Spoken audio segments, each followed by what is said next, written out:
शेखरजीको समूहबाट सभापति शेखरजी अनि गगनजी महामन्त्रीमा उठ्नुभयो, गगनजी जित्नुभयो र जसरी अहिले चाहिँ शेखर गगनजी जितेको कारण के भने त्यो बेला हाम्रो समूहमा उठ्दाखेरि गगन थापा 500 भोट नि सितौल समूह महामन्त्री उठ्दाखेरि गगन थापा 500 भोट।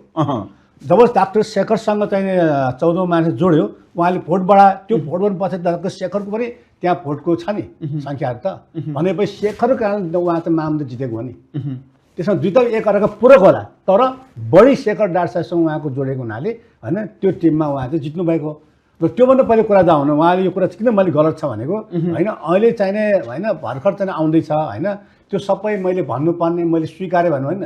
अनि चोरले मैले बेकार चोरेको भन्नु पाइन्छ, मैले चोरेको गल्ती भन्नु पाइन्छ, गल्ती चोरे गल्ती गर्ने।